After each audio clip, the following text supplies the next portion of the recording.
السلام علیکم۔ سوال: لڑکی کیا ہے؟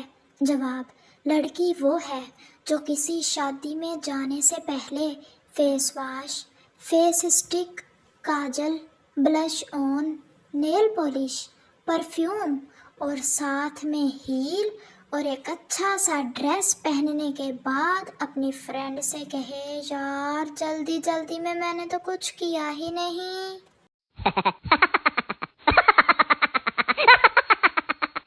میں ٹھرکی نہیں ہوں، بس ساری لڑکیاں مجھے ویسے ہی پیاری لگتی ہیں۔ قائد اعظم پورا پاکستان بنا گئے تے اساں ایک مشوق نہ بنا سکے۔ بیگم: آپ کو لڑتا ہے میں ہمیشہ آپ سے لڑنے کے لیے بہانے ڈھونڈتی رہتی ہوں؟ شوہر: نہیں، لڑنے کے لیے تمہیں صرف میں چاہیے ہوتا ہوں، بہانے تمہارے پاس بہت ہوتے ہیں۔ لڑکیاں جب بھی منہ دھونے لگتی ہوں گی، پانی ایک بار تو پوچھتا ہوگا، are you sure you want to reset your factory settings?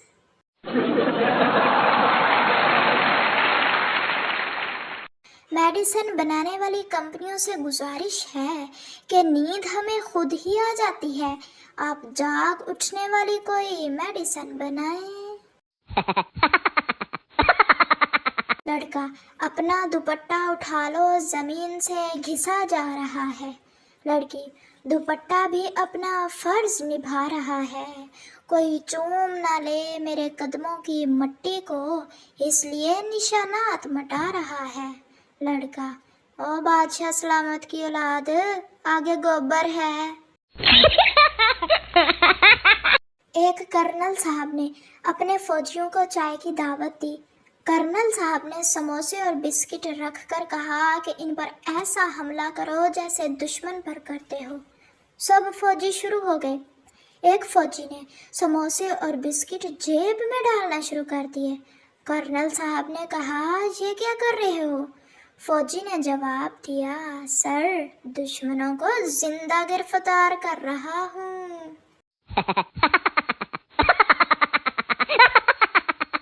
دل دیا تھا جس کو دیوانی سمجھ کر، وہ کھا گئی دل کو بریانی سمجھ کر، ایک آنسو بھی نہ چھوڑی اس بھکھڑ نے، آنسو بھی پی گئی نیمبو پانی سمجھ کر۔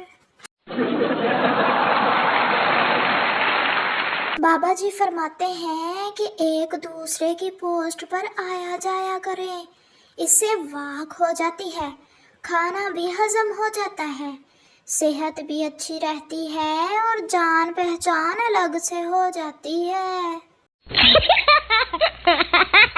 لوگوں کو بلاک کرنا کافی نہیں، بس مجھے اب بندوق چاہیے۔ کتنے بھی دکھ چل رہے ہوں میری لائف میں آپ کو چائے پیتے ہوئے ہی نظر آؤں گا۔ میری حکومت پاکستان سے گزارش ہے کہ میری پوسٹ پڑھنے والے افراد کے لیے اس بجٹ میں سے ماہانہ تنخواہ کا اعلان کیا جائے۔ شکریہ۔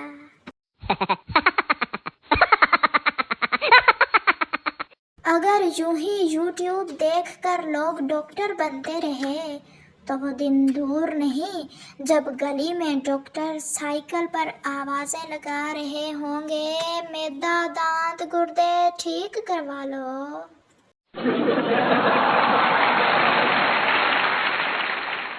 سچا دوست وہ ہوتا ہے جو مہینے کا پیکج لگوا کر دے، ہر ہفتے کسی اچھے سے ریسٹورانٹ سے ڈنر کروائے، ہفتے میں 2 دفعہ آئس کریم کھلائے۔ ہے کوئی؟ 13 سال بعد مقدمہ جیتنے پر بزرگ کو جج نے مبارکباد دی تو بزرگ نے جج کو دعا دی، بیٹا تجھے ترقی ملے اور تو تھانے دار بنے۔ جج بزرگ کی سادگی پر مسکرا دیا اور کہا، جج تھانے دار سے بڑا ہوتا ہے۔ بزرگ بولے، نہیں بیٹا، تھانے دار بڑا ہوتا ہے۔ جج نے پوچھا،